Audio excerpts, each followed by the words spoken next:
The conference room smelled like leather and expensive cologne, the kind that probably cost more than my monthly rent. I kept my eyes down, fingers cramping around my notepad as Mr. Castellano's voice droned on about quarterly projections. The air conditioning hummed overhead, too cold against my thin blouse, raising goosebumps along my arms. I'd been working as a junior assistant at Castellano Industries for 8 months, and in all that time, I'd mastered the art of invisibility. Being invisible was safe. Safe meant I could pay my bills, send money to my sick mother back in Ohio, and maybe, just maybe, save enough to finish my accounting degree. Safe meant men like Dante Castellano would never look twice at a girl like me. I risked a glance up from my notes. He sat at the head of the table, perfectly still in a charcoal suit that probably cost more than my car. Even seated, his presence filled the room like smoke. Thick, suffocating, impossible to ignore. Dark hair swept back from a face carved from marble and shadows. His eyes, when they passed over the room, were the color of a winter storm. Those eyes had never once landed on me. Not in 8 months. Miss... what's your name again? My supervisor, Helen, gestured at me impatiently. Heat flooded my cheeks. Emma. Emma Walsh. Emma, the files from the Mitchell account. I fumbled with my folder, papers slipping through my sweaty fingers. One sheet floated to the floor. As I bent to retrieve it, I caught the faintest scent of gun oil and bergamot, a contradiction that made my stomach flutter with something that felt dangerously like awareness. When I straightened, Dante Castellano was looking at his phone, jaw tight. 2 men in dark suits flanked the door behind him, hands clasped, eyes constantly scanning. I'd learned not to stare at them. Everyone knew what Dante Castellano really was, even if no one ever said it out loud. The legitimate businesses were just a front, a beautiful mask over something far more dangerous.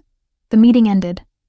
I gathered my things quickly, eager to disappear back to my cubicle on the 3rd floor, the assistant pool where girls like me answered phones and filed documents and dreamed of being noticed for our work, not our looks. My cubicle was a gray box with a single photo of my mother taped to the partition. I just settled into my chair when I saw them. Roses. 24 blood-red roses in a crystal vase, sitting in the center of my desk. My heart stopped. The card was cream-colored, expensive. My hands shook as I opened it. To the girl who doesn't know how beautiful she is. M. M? I didn't know any M. I looked around wildly, but the other assistants were absorbed in their work, the clacking of keyboards filling the air like rainfall. The roses were so out of place in my drab little world. Too vibrant, too alive. Too expensive. Someone's got an admirer. Jessica from the next cubicle peeked over the partition, her voice syrupy with false sweetness. Who's M? I don't know, I whispered, touching one velvet petal. It felt like sin beneath my fingertip. For 3 days, I tried to solve the mystery. 3 days of glancing at every man named Mike or Matt or Marcus in the building. 3 days of feeling beautiful and terrified and special in a way I'd never experienced. On the 4th day, more roses arrived. White this time, tinged with pink at the edges like a blush. Your smile yesterday made my day. I'm watching you, Emma. M. My smile? When had I smiled? The words should have frightened me. I'm watching you. But instead, they made my skin tingle with something electric and forbidden. Someone saw me. Someone noticed. By the end of the week, my cubicle looked like a garden, roses in every color, orchids, peonies that smelled like heaven. The other assistants' whispers followed me everywhere. Even Helen raised an eyebrow when she passed my desk. I should have been flattered, grateful even. But jealousy is a weed that grows fastest in neglected soil. I thought of my mother's medical bills, thought of my worn shoes, and how I'd eaten ramen for dinner 4 nights this week to save money. Thought of how invisible I'd been my entire life. The plain girl, the forgettable girl, the girl who worked hard and kept her head down and never expected anything beautiful. These flowers weren't meant for me. They couldn't be. This was a mistake, a cruel joke or worse, pity from someone who'd noticed how pathetic my life was. The rage built slowly, like water coming to a boil. Every bouquet felt like mockery. Every card felt like a lie. By Friday afternoon, I couldn't breathe in my cubicle anymore. The fragrance was too thick, too sweet, cloying in my throat like perfume at a funeral. I waited until everyone left for lunch.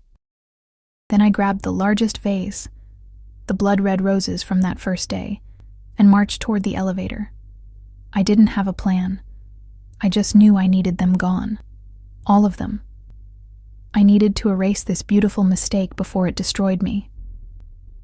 The executive floor was silent, carpeted in burgundy so thick my footsteps made no sound.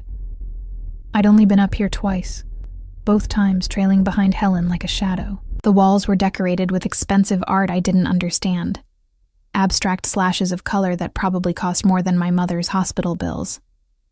I found a trash chute at the end of the hallway. My hands were shaking so badly I almost dropped the vase just as I lifted it to dump the flowers. "Those are beautiful." The voice came from behind me, smooth as aged whiskey and just as dangerous.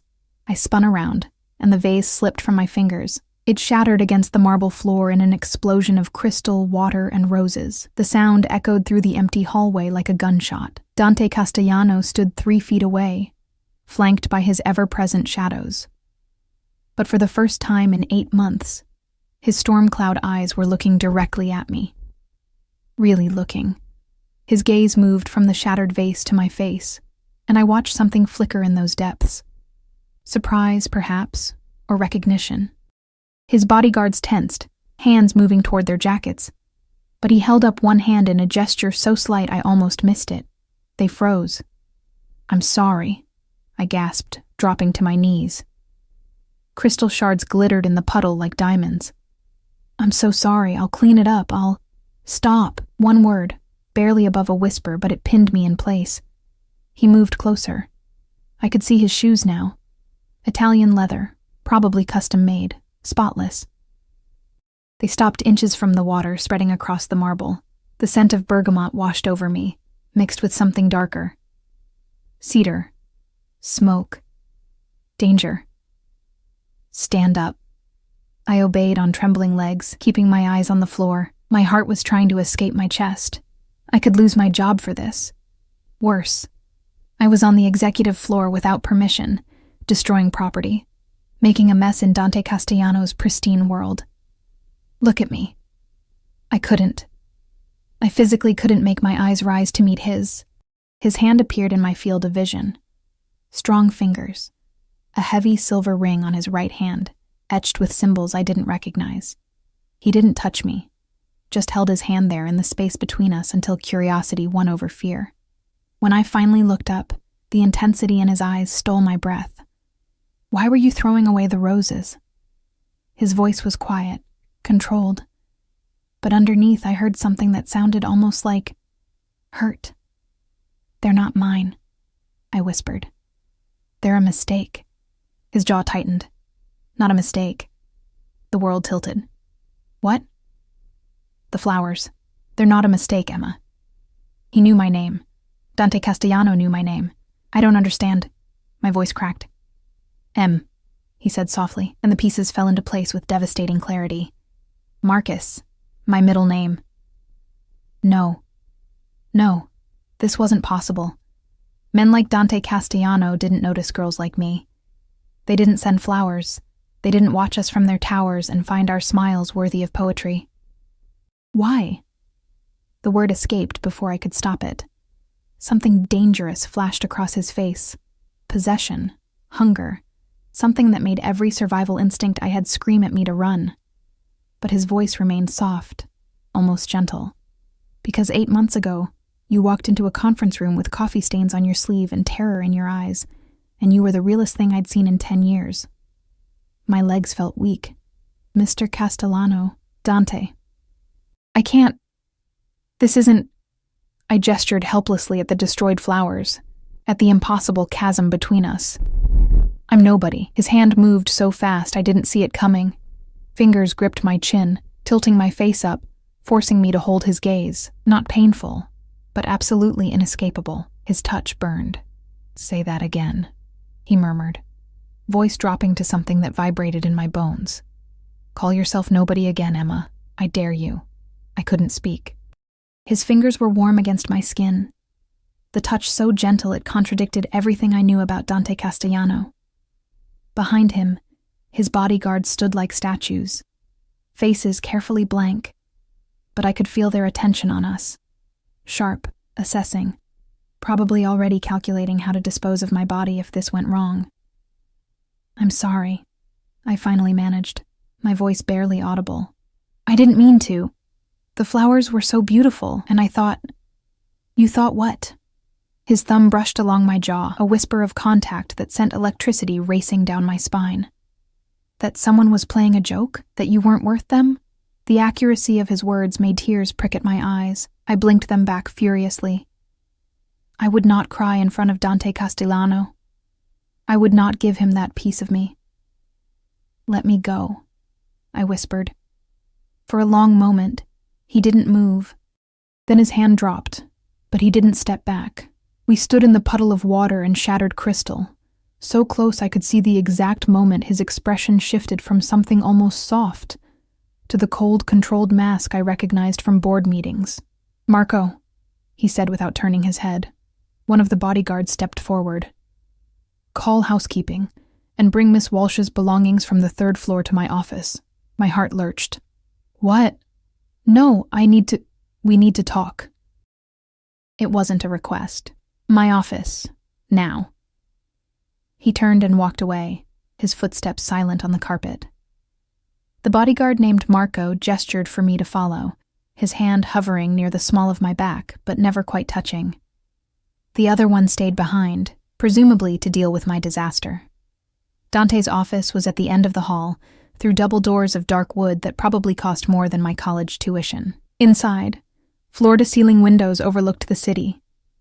The afternoon sun painting everything in shades of amber and gold. The desk was massive, mahogany, empty except for a laptop and a single photograph I couldn't quite see from this distance. He moved behind the desk, but didn't sit. Instead, he pulled out his phone, typed something quickly, then set it down and finally, looked at me again. "Sit." There were 2 leather chairs facing the desk. I perched on the edge of one, my back rigid, hands clasped in my lap to hide their trembling. Marco positioned himself by the door, eyes forward, but I knew he was watching. They were always watching. "How old are you, Emma?" Dante asked. 24. "And you've worked here for 8 months." "Yes." "Why?" The question threw me. "I needed a job. I'm saving for school, and my mother—" I stopped, unwilling to spill my life story to a man who probably fired people before breakfast. "Your mother is sick." It wasn't a question. Stage 3 breast cancer. You send her 60% of your paycheck every month. You eat 1 meal a day most weeks to afford it. Ice flooded my veins. "How do you—" "I know everything about you, Emma." He said it so casually, like he was commenting on the weather. "I know you graduated top of your class in high school but couldn't afford college. I know you work 2 jobs, here and weekend shifts at St. Mary's Hospital in the ER waiting room. I know you haven't bought yourself new clothes in 14 months. I know you're kind to people who don't deserve it, and you smile at the janitor every morning like he's royalty." Each fact felt like a violation, like he'd peeled back my skin and examined my bones. "You had me investigated the moment you walked into that first meeting." His eyes never left my face. "I needed to know who you were. Why?" The word came out strangled. "Why would you care about some random assistant?" He moved then, coming around the desk with predatory grace. He stopped directly in front of me, so close I had to tilt my head back to maintain eye contact. The intensity in his gaze made it hard to breathe. "Because you looked at me like I was a man," he said quietly. "Not a monster. Not a bank account. Not a ticket to something better. You looked at me for 3 seconds in that meeting, and then you looked away like I wasn't worth your time. Do you have any idea how rare that is?" I was nervous. You were real. He crouched down, bringing himself to my eye level, and suddenly there was nowhere to hide. "Everyone in my life wants something, Emma. Money, power, protection. They smile and lie and pretend, and I play along because that's the game. But you? You didn't even see me. I saw you," I whispered. "Everyone sees you." "No. They see what I let them see. His hand reached out and I flinched. He paused, something that looked like pain crossing his features, then continued until his fingers brushed a strand of hair from my face. You saw me in the parking garage 2 months ago.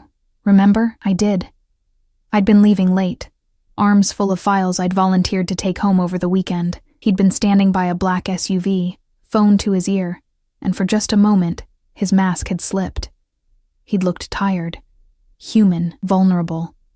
Our eyes had met, and I'd smiled, a small, sympathetic smile, before hurrying to my beat-up Honda. You smiled at me like you understood, he continued, his voice dropping even lower, like you knew what it was to be exhausted by your own life. And then you got in your car with the broken taillight and drove away, and I couldn't stop thinking about you. This was insane. This whole conversation was insane. Men like Dante Castellano didn't obsess over girls like me. They didn't notice us, didn't investigate us, didn't send us flowers for months until... The flowers, I breathed. You've been sending them for a week. I've been wanting to send them for 8 months. He stood, putting distance between us again, and I could breathe. But I had to be sure. Sure of what? That you weren't playing me. That you weren't planted by my enemies. That you were exactly who you appeared to be.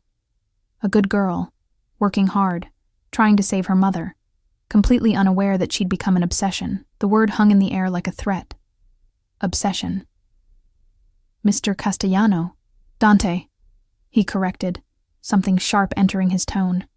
You'll call me Dante, Emma. We're past formalities now. We're not past anything, I said, finding a shred of courage. You're my boss. This is completely inappropriate. I could lose my job, I own this company. He leaned against his desk, arms crossed. I own half the city. There's no one to report me to, Emma. No HR to file a complaint with. And you won't lose your job. In fact, you're getting a promotion. My stomach dropped. What? You'll be my personal assistant. Starting Monday, salary increased to $80,000 a year, full benefits, and your mother will be transferred to the best oncology center in the state. All expenses covered. The room spun. $80,000? My mother in a real treatment center? It was everything I'd been praying for, delivered on a silver platter by the most dangerous man I'd ever met. Why? I asked again, because I needed to understand. What do you want from me? His smile was slow, predatory, beautiful in a way that made my heart race with fear, and something worse than fear. Everything. Before I could respond, his phone buzzed. He glanced at it, and his entire demeanor changed, shoulders tensing, jaw tightening, eyes going cold and hard. Marco, he said without looking up. Take Emma to the car. We're leaving. What? No, I can't. You can and you will. He typed something quickly, then pocketed his phone. Something's come up. You're coming with me. I have work. You work for me now. He grabbed a jacket from behind his desk, shrugging into it with economical movements. And right now, I need you where I can see you. Terror spiked through me. Why? What's happening? He stopped in front of me, and for the first time, I saw genuine concern in his eyes. Because the people I told about my interest in you might use that information in ways I can't control. Because I just made you visible, Emma. And visibility in my world is dangerous, because I need to keep you safe until I handle this. Handle what? A problem. He touched my face again, that same gentle, possessive touch that made me feel claimed. Trust me. Just for today. Let me protect you. I should have said no, should have run screaming from his office and never looked back, but my mother's face flashed through my mind, pale and thin in her hospital bed, struggling to smile when I visited, the medical bills stacked on my kitchen counter, the hopelessness of my situation. And underneath all of that, something darker. The way Dante Castellano looked at me like I was precious, like I mattered, like I was worth protecting. Okay, I whispered. His smile was triumphant and terrible. Good girl. Marco led me to the elevator, his hand finally making contact. A firm grip on my elbow that was simultaneously protective and proprietary. Dante followed, phone to his ear, speaking in rapid Italian that I couldn't understand. Another bodyguard joined us on the way down, appearing from nowhere, forming a wall of muscle around me. The parking garage was dim and cool, smelling of oil and concrete. A black SUV with tinted windows waited by the private elevator, engine already running. Another man stood by the driver's door, eyes scanning the shadows. "Get in," Dante murmured, opening the back door. I hesitated, and his hand found the small of my back, gentle but insistent. The touch burned through my thin blouse. I climbed in, and he slid in beside me, close enough that his thigh pressed against mine. Marco took the passenger seat, and we pulled out into traffic. "Where are we going?" I asked. "Somewhere safe." Dante's hand found mine in the darkness of the back seat, fingers threading through mine. The contact should have felt wrong. Instead, it felt inevitable. "Don't be afraid, Emma. I won't let anything hurt you. But as the city blurred past the windows, and I sat trapped between Dante Castellano and the unknown, I realized the thing I should fear most was already holding my hand. The SUV wound through the city streets, taking turns I didn't recognize. I watched the familiar skyline give way to upscale neighborhoods where trees lined the sidewalks and gates protected sprawling estates. My hand was still trapped in Dante's, his thumb tracing absent circles on my palm that made it impossible to think straight. "Tell me about your mother," he said quietly. The request surprised me. "What?" "Your mother. What's her name?" "Catherine." I swallowed hard, thrown by the gentleness in his voice. "Everyone calls her Kathy. What's she like?" I didn't understand this game, but something in his expression made me answer. "Strong. She raised me alone after my dad left when I was 6. Worked 3 jobs to keep us fed. She's the best person I know." His fingers tightened around mine. "She's proud of you. I haven't given her much to be proud of." "You're wrong." He shifted, and suddenly his free hand was tilting my face toward him. "You're everything she hoped you'd be. Good. Kind. Willing to sacrifice everything for the people you love. That's rare, Emma. Precious." The way he said precious made heat pool in my stomach. I pulled my hand from his, needing distance, needing to think. "Where are we going?" "My home." Panic flared. "I can't. That's not. You can. And you are." His tone left no room for argument. "There's been a situation. Until I know you're safe, you stay with me." "What kind of situation?" His jaw tightened. "The kind where men who want to hurt me look for weaknesses. The kind where a girl I've shown interest in becomes a target." The words hit like ice water. "Target? I'm nobody. Why would anyone—" "You're not nobody." The words came out almost harsh. "Stop saying that. You're mine, which makes you extremely valuable to my enemies." "I'm not yours." But even as I said it, the protest felt hollow. His smile was dark. "You've been mine since you smiled at me in that parking garage. You just didn't know it yet." The SUV pulled through iron gates into a circular driveway. The house, mansion, really, rose before us like something from a movie. Stone and glass and perfectly manicured grounds that probably required a full-time staff. Lights glowed in the windows, warm against the deepening dusk. Marco opened my door. I stepped out on shaky legs, staring up at my new prison. Because that's what this was, wasn't it? A beautiful cage. "This way." Dante's hand found the small of my back again, guiding me toward massive double doors. They opened before we reached them, revealing a woman in her 50s with sharp eyes and a crisp black dress. "Mr. Castellano," she said with a slight Italian accent. "Your guest room is prepared. Thank you, Rosa." He steered me inside, into a foyer with marble floors and a chandelier that threw rainbows across the walls. "This is Emma Walsh. She'll be staying with us. Make sure she has everything she needs." Rosa's eyes flickered over me, assessing, calculating, but her expression remained neutral. "Of course. Miss Walsh, if you'll follow me." "Actually," Dante interrupted, his hand tightening possessively on my back. "Show her to the East Wing, the blue room." Something passed between them, a look I couldn't interpret. Rosa nodded. "As you wish." I should have asked questions, should have demanded answers, but exhaustion was crashing over me like waves, the events of the day finally catching up. I let Rosa lead me through hallways lined with art, up a curved staircase, into a bedroom that was bigger than my entire apartment.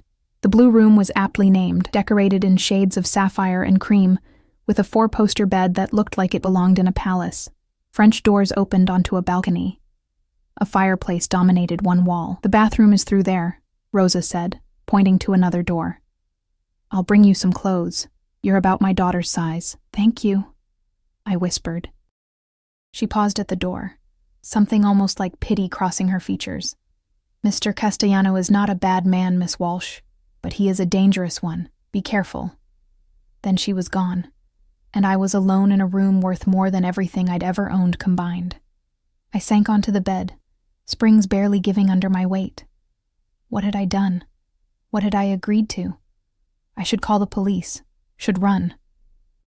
Should do anything except sit here in Dante Castellano's house like some kind of... The door opened without warning. Dante filled the doorway, jacket gone, sleeves rolled to his elbows, revealing forearms corded with muscle and marked with scars I'd never noticed before. He'd loosened his tie, and somehow that small change made him seem more dangerous, not less. "You should eat," he said. "I'm not hungry." "Emma." He stepped inside, closing the door behind him. "You haven't eaten since breakfast." Don't lie to me. How did he know that? Had he been watching me that closely? As if reading my thoughts, he smiled. "I notice everything about you, what you eat, how you take your coffee, the way you bite your lip when you're nervous." His eyes dropped to my mouth, like you're doing right now. I released my lip, face burning. "This is crazy.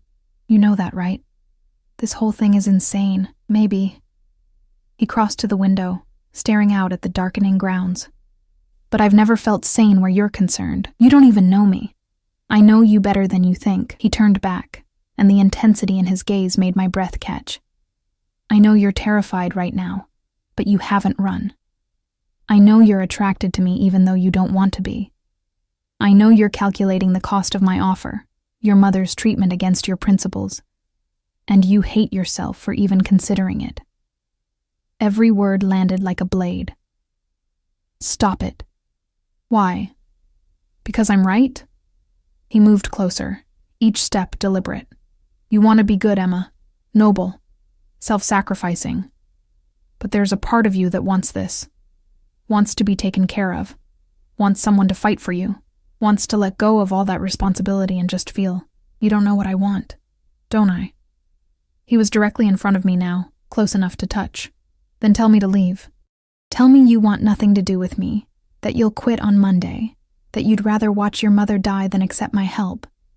Tell me, Emma, and I'll walk out that door right now." I opened my mouth. The words should have been easy. I should have sent him away, should have protected myself from whatever dark thing was happening between us. But nothing came out. His hand cupped my face, thumb brushing my cheekbone with devastating gentleness. That's what I thought. "I hate you," I whispered. "No, you don't." He leaned closer, his breath warm against my lips. "But you hate that you want me. I can work with that." The kiss, when it came, wasn't gentle. It was possession and promise and threat all wrapped together. His mouth claimed mine with an intensity that stole my breath, one hand tangling in my hair while the other gripped my hip hard enough to bruise. I should have pushed him away. Instead, my hands fisted in his shirt, pulling him closer, betraying every principle I'd ever held. He made a sound low in his throat, triumph and hunger, and deepened the kiss until I was drowning in him.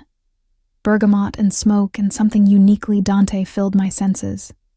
His tongue swept against mine, demanding surrender. And God help me. I gave it. When he finally pulled back, we were both breathing hard. His eyes had gone dark, pupils blown wide with want. His thumb traced my swollen lower lip. "You're mine now," he murmured. "Say it." "I'm not." His mouth crashed down on mine again, swallowing my protest. This kiss was harder, more demanding, his teeth catching my lip in a bite that sent electricity racing down my spine. When he released me, I was shaking. Say it. The command in his voice should have angered me. Instead, it ignited something primal and terrifying deep in my core. I'm yours, I heard myself whisper. His smile was pure satisfaction.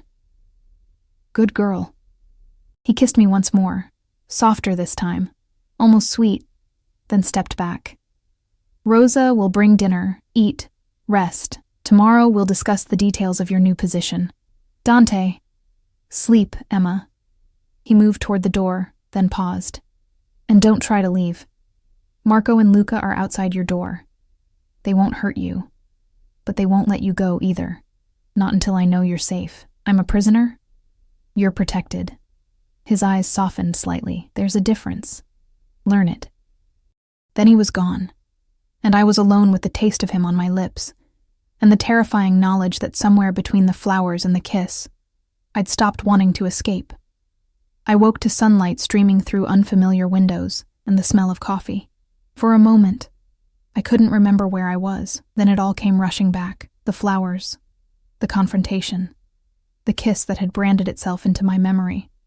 A soft knock preceded Rosa's entrance. She carried a tray with coffee, fresh fruit, and pastries that looked like they'd come from a professional bakery. Good morning, Miss Walsh. Mr. Castellano asked me to inform you that he had business to attend to this morning, but he'll return by noon. He's left clothes for you in the closet. I sat up, pulling the silk sheets around me. At some point last night, I'd changed into a nightgown Rosa had provided, soft cotton that was probably worth more than my entire wardrobe. What kind of business? Rosa's expression closed off. The kind that requires his attention. Eat, please. He won't be pleased if you skip meals. She left before I could ask more questions. I picked at the food, my stomach too knotted to appreciate the luxury. When I finally worked up the courage to check the closet, I found it full of clothes, designer labels, all in my size. Dresses, jeans, blouses, even shoes. He'd planned this. Prepared for me. How long had he been waiting for an excuse to bring me here? I chose the simplest outfit I could find. Dark jeans and a cream sweater, and ventured out of the room. Marco stood outside, exactly where Dante had promised. His face was impassive. Miss Walsh. Is there something you need? I'd like to see the house. I lifted my chin, refusing to be intimidated. He considered this, then nodded. I'll escort you. The mansion was even more impressive in daylight. Rosa had clearly been busy. There were fresh flowers in every room. The kind that didn't come from grocery stores. The kitchen was massive, all marble and stainless steel. The library held more books than I'd seen outside a university, and everywhere, subtle signs of security. Cameras hidden in corners, reinforced windows, doors that looked decorative but were probably bulletproof. This wasn't just a home. It was a fortress. How long have you worked for him? I asked Marco, as we walked through a conservatory full of exotic plants. 8 years. And you're loyal to him? It wasn't a question, but Marco answered anyway. Mr. Castellano saved my life. I'd die for him without hesitation. The certainty in his voice chilled me. What kind of man inspires that kind of loyalty? Marco's expression softened slightly. The kind who protects his own, the kind who never forgets a debt or forgives a betrayal, the kind who would burn the world down for someone he cares about. He paused. He cares about you, Miss Walsh. That makes you family, and we protect family. Before I could process that, my phone buzzed. I'd forgotten I even had it. Rosa must have brought it with my purse. The screen showed an unknown number. Don't answer that, Marco said sharply, but I'd already swiped to accept. Hello? Emma Walsh? A man's voice, smooth and cultured. You don't know me, but I know all about you. I know you're staying at Dante Castellano's estate. I know he's developing quite the obsession with you, and I know exactly how to use that information. My blood turned to ice. Who is this? A friend? Or an enemy? That depends entirely on you. He laughed softly. Tell your new boyfriend that Victor Russo sends his regards. And Emma, enjoy the mansion. It's about to become your tomb. The line went dead. The phone slipped from my nerveless fingers. Marco caught it before it hit the marble floor, his face going dark as he checked the screen. What did they say? He demanded. Victor Russo. My voice came out strangled. He said this place would become my tomb. Marco was already moving, phone to his ear, speaking rapid Italian. Within seconds, the house erupted into controlled chaos. Men in dark suits appeared from nowhere, securing windows, checking doors. Rosa materialized at my side, her hand firm on my elbow. Come with me, Miss Walsh. Now. She led me to a room I hadn't seen before. Dante's study, judging by the massive desk and the scent of bergamot that lingered in the air. She pushed me into a leather chair and locked the door behind us. Stay here. Don't open this door for anyone but Mr. Castellano or me. Understood? I nodded, too shocked to speak. She disappeared, and I was alone with the pounding of my heart and the echo of that smooth, cultured voice promising death. The study was all dark wood and leather, bookshelves lining the walls, but it was the desk that drew my attention. Specifically, the photograph I'd glimpsed in his office. I moved closer, needing the distraction from my terror. It was a family portrait. A younger Dante, maybe 20, stood beside an older man who shared his features, his father clearly. And next to them, a beautiful woman with kind eyes and a teenage boy with Dante's smile. They looked happy, normal. That was taken 3 months before they died. I spun around. Dante stood in the doorway, his suit jacket gone, a smear of something dark on his white shirt that made my stomach turn. Blood. That was blood. Are you hurt? I rushed toward him without thinking. He caught my hands, stopping me. Not mine. His eyes scanned me head to toe, searching for injuries. Marco told me about the call. Are you all right? Am I all right? You have blood on your shirt and you're asking if I'm all right? Something flickered in his eyes, surprise maybe, or pleasure. I'm fine. The blood belongs to the man who gave Russo your number. His thumb stroked over my racing pulse. He won't be making that mistake again. The implication made me feel sick. You killed him? No, but he wishes I had. He released my hands and moved to a cabinet, pulling out a crystal decanter and 2 glasses. Drink this. I don't want... Emma, the warning in his voice was clear. You're shaking. Drink. He was right. My hands were trembling so badly I could barely hold the glass he pressed into them. The amber liquid burned going down, but it steadied me slightly. Dante poured himself a measure, downed it in 1 swallow, then set the glass down with controlled precision. When he looked at me again, his mask had slipped. I could see the rage simmering beneath his calm exterior. Victor Russo is my oldest enemy, he said quietly. Our families have been at war for 3 generations. He kills what I love. It's his signature move, what you love. The words barely made it past my lips. His smile was bitter. My mother, my brother. Everyone I've ever cared about, he's taken from me. That's why I've been alone for so long, Emma. That's why I've kept my distance from everyone who might matter. Then why? I gestured helplessly between us. Why risk it? Why make me a target? Because I'm tired of being alone. He moved closer, and I could see the exhaustion in his eyes now, the weight of years of violence and loss. Because 8 months of watching you from afar wasn't enough anymore. Because the moment you smiled at me in that parking garage, I knew that you were worth any risk. That's insane. Yes. He cupped my face, forcing me to meet his eyes, but it's the truth. You make me want things I gave up on years ago. A normal life, a family, someone to come home to who sees me. Not the monster, not the boss, but me. Tears pricked my eyes. I can't be that person. I'm not strong enough for your world. You're stronger than you know. His forehead pressed against mine, and for a moment, we just breathed together. But I won't force this. If you want to leave, I'll arrange protection for you and your mother. You'll be safe. But you'll be alone. It was the choice I'd been waiting for. My escape, offered freely. I should have taken it. Should have run from this beautiful, dangerous man and his world of blood and violence. But the thought of leaving made my chest ache. What's the alternative? I whispered. You stay. You become mine in every way that matters. I protect you with everything I have, and you let me." His hands slid into my hair. "I won't lie to you, Emma. It won't be easy. There will be danger. There will be nights when I come home covered in blood that isn't mine. There will be choices that keep you awake at night. But you'll never be alone again. You'll never have to struggle or sacrifice or go hungry. Your mother will have the best care money can buy, and I will worship you every single day for the rest of our lives." The promise in his words was terrifying in its intensity. "You barely know me. I know enough." His mouth brushed against mine, soft and sweet. "I know you're brave enough to throw away flowers you thought were too good for you. I know you're loyal enough to sacrifice everything for your mother. I know you're strong enough to stand in my office and call me out when anyone else would have cowered. That's all I need to know.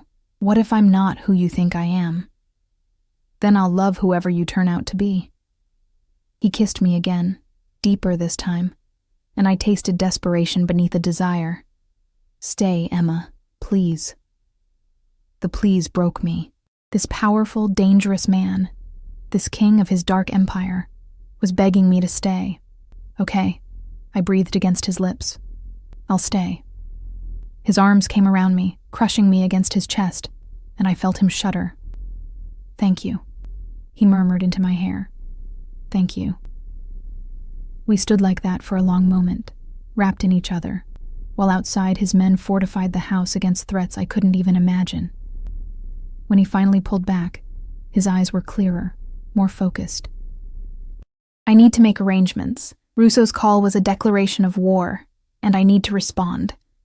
His hand cupped my face. "Rosa will stay with you. Don't leave this room until I come back." "Where are you going?" "To send a message."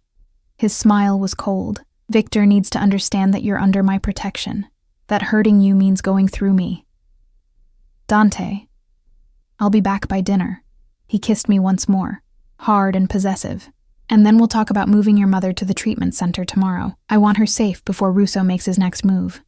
He was gone before I could protest, leaving me alone in his study with the photograph of his dead family and the taste of his promise on my lips. The next 3 days blurred together in a haze of controlled chaos.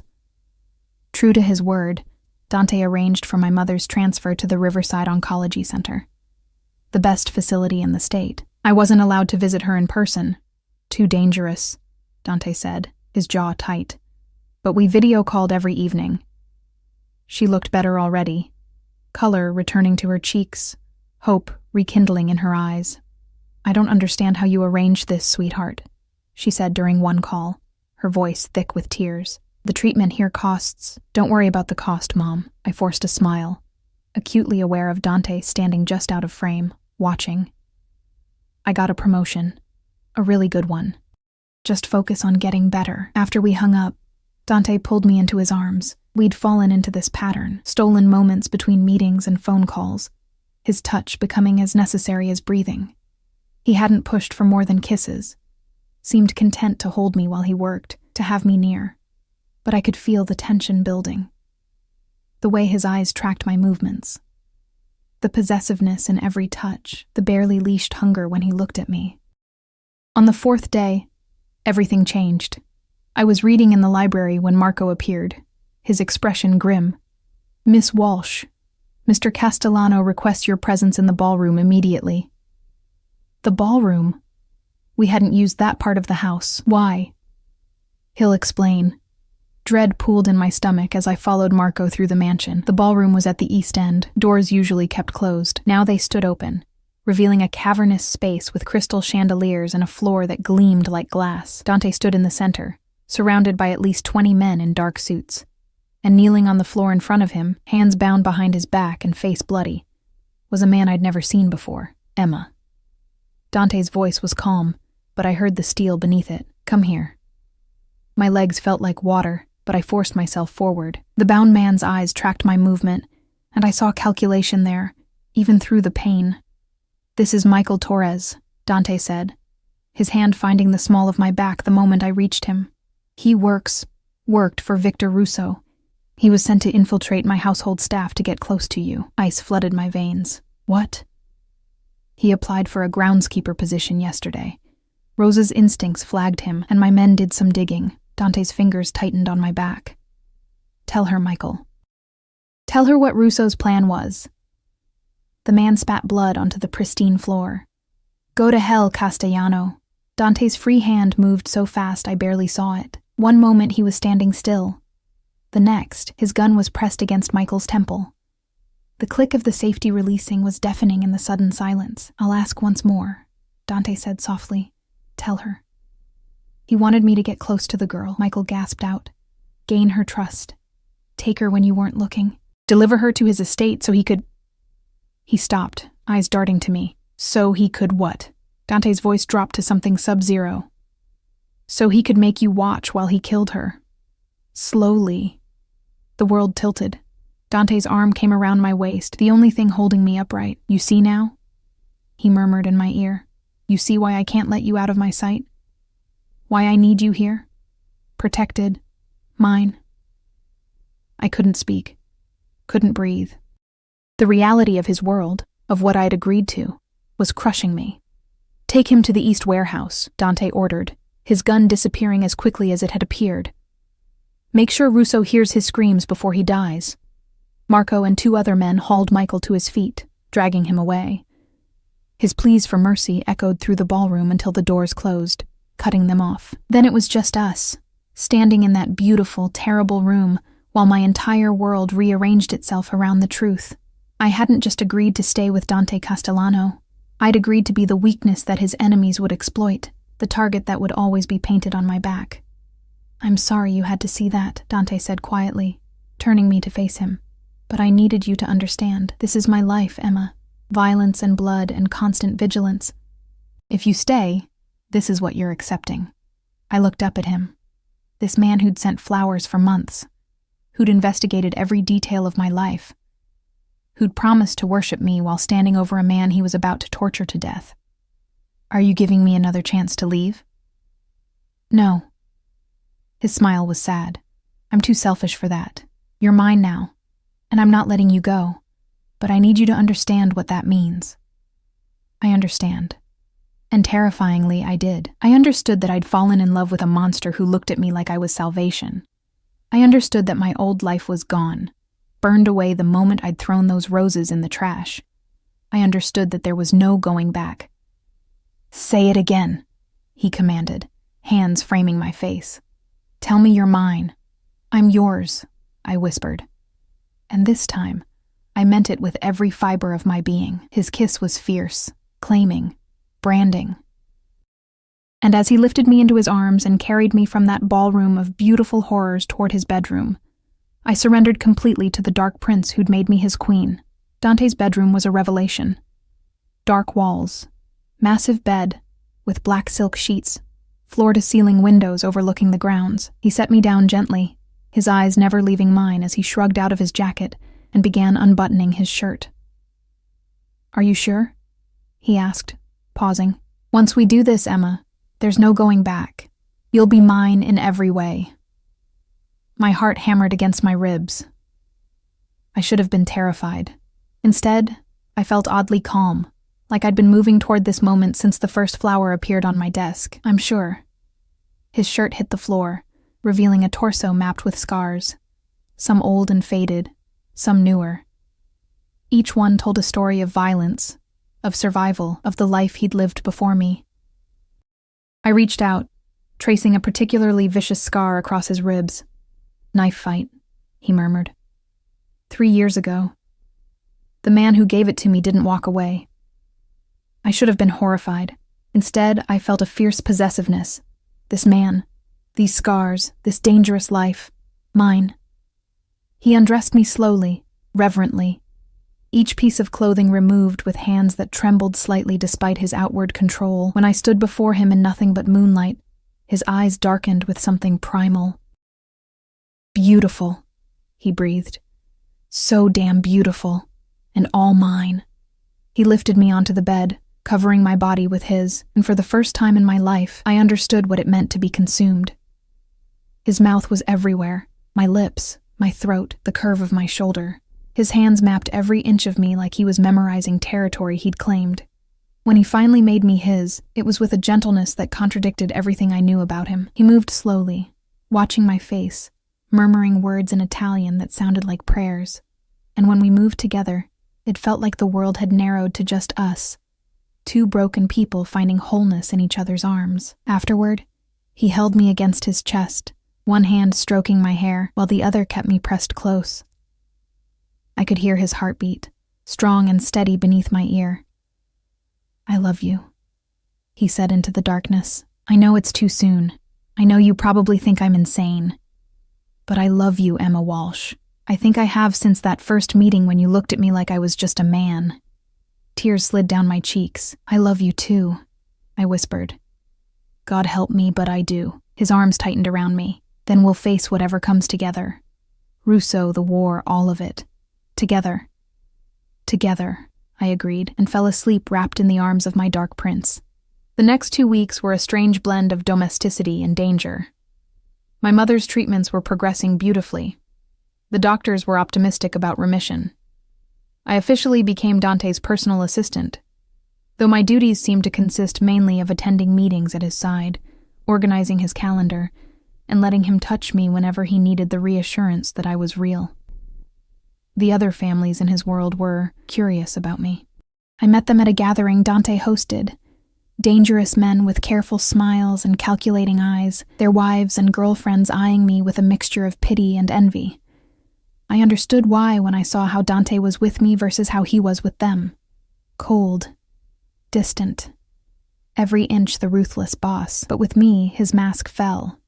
With me he smiled. Rosa became my unlikely ally, teaching me how to navigate the social landmines of Dante's world. "They'll test you," she warned one afternoon while helping me dress for another event. "The wives especially. They'll want to see if you're weak." "What if I am?" I asked, staring at my reflection. The woman in the mirror looked nothing like the girl who'd thrown away roses 3 weeks ago. This woman wore designer clothes, diamond earrings, and the confidence that came from being loved by a powerful man. "You're not." Rosa's smile was warm. "You stood up to Mr. Castellano in his own office. You stayed when anyone with sense would have run. You're exactly what he needs, someone strong enough to love him without being destroyed by it." The event that night was at a restaurant Dante owned, an exclusive place where reservations were impossible to get unless your last name carried weight. I sat at his side, his hand possessive on my thigh beneath the table, while men discussed territory and shipments in coded language that didn't fool anyone. And then Victor Rousseau walked in. The temperature in the room dropped 20 degrees. Dante's hand on my thigh turned to iron, holding me in place when every instinct screamed at me to run. Rousseau was older than I'd imagined. Maybe 60, with silver hair and a face that would have been handsome if not for the cruelty in his eyes. Those eyes found me immediately, and his smile was a predator's. "Dante," he said smoothly, approaching our table with 2 bodyguards flanking him. "I heard you'd finally taken a pet." "I had to see for myself. Victor." Dante's voice was ice. "You're not welcome here. It's a public establishment." Rousseau's gaze raked over me. "She's prettier than I expected. I can see why you're willing to risk war over her." Dante stood slowly, every movement controlled. Around us his men shifted, hands moving toward concealed weapons. Rousseau's men mirrored them. The air crackled with violence, barely restrained. "If you ever speak about her again," Dante said softly, "I will end you. Not quickly, not cleanly. I will make it last for days." Rousseau laughed. So protective, it's almost sweet. He leaned closer, and I smelled expensive cologne and something rotten beneath it. "Tell me, Emma. May I call you Emma? Are you worth the war he's about to start? Worth the bodies that will pile up? Worth the blood that will stain his hands for the rest of his life?" "Yes." The word came out stronger than I felt. "I am, because he's worth the same to me." Something flickered in Rousseau's eyes. Surprise, maybe. Or respect. Then his mask returned. "We'll see how long that conviction lasts when the killing starts." He walked away, his men following, and the room released a collective breath. Dante pulled me to my feet, his face carved from stone. "We're leaving. Now." The drive home was silent, tension radiating from Dante in waves. When we reached the mansion, he dismissed everyone, even Marco, and pulled me into his study, locking the door behind us. "I can end this," he said, pacing like a caged animal. "I can send you away, change your identity, set you up somewhere safe where Russo will never find you. You and your mother, new lives, new names, free from all of this." "No." I stood, blocking his path. "I'm not leaving you. You don't understand what's coming, Emma. War, real war. People will die. My people, his people, and he'll come for you. He'll try everything in his power to take you from me, to hurt me in the worst way possible. Then we fight." I grabbed his face, forcing him to look at me. "Together. You told me we'd face everything together, remember? I can't lose you." His voice broke. "I can't survive losing you. Then don't lose me." I kissed him, pouring everything I felt into it. Love, fear, determination. "Fight for me. Fight for us. And I'll stand beside you through all of it." His arms came around me, crushing me against him. "I don't deserve you." "Probably not," I agreed. "But you have me anyway." A broken, beautiful sound, and kissed me like I was air and he was drowning. The war, when it came, was brutal. 3 of Dante's warehouses burned. 2 of Russo's lieutenants disappeared. The police, carefully paid to look the other way, suddenly found pressing business elsewhere when bodies started appearing. Through it all, Dante kept me close. I learned to sleep through phone calls in the middle of the night, to not flinch when he came home with blood on his clothes, to trust that Marco and the others would keep me safe when Dante couldn't be there.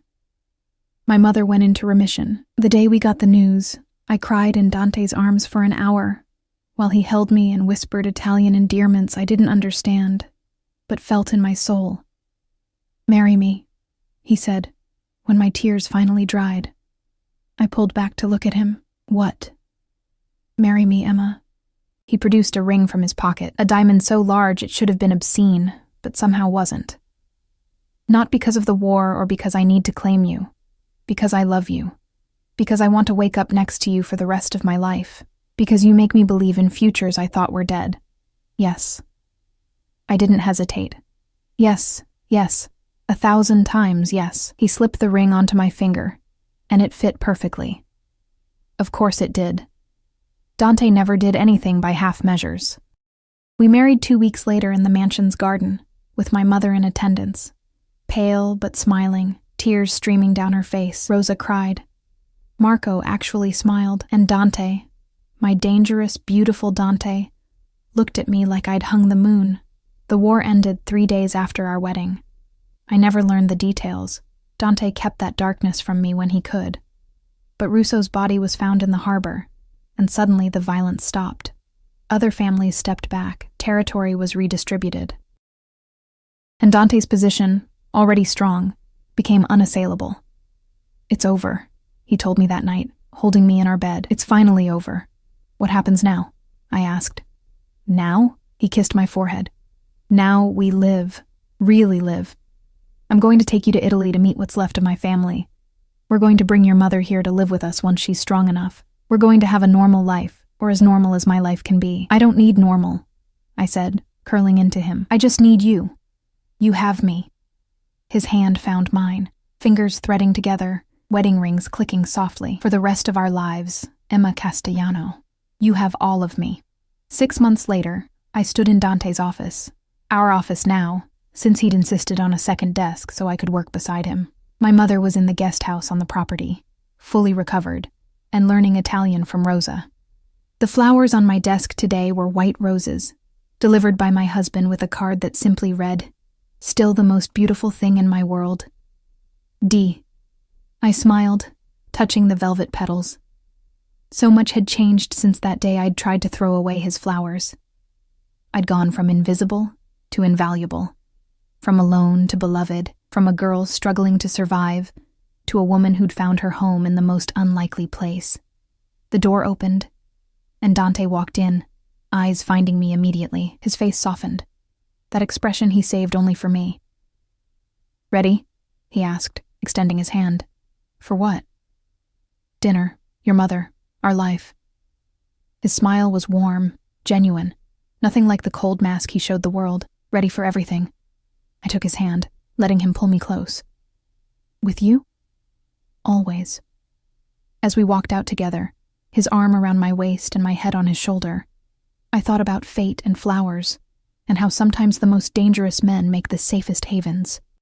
How sometimes being noticed, really, truly seen, is worth every risk, and how sometimes love blooms in the darkest places, more beautiful for having survived the shadows. Outside, the sun was setting over the garden where we'd married, painting everything in shades of gold. My mother waved from the guest house porch. Rosa had dinner waiting. Marco nodded respectfully as we passed. This was my life now, beautiful and dangerous and wholly mine, and I wouldn't change a single thing.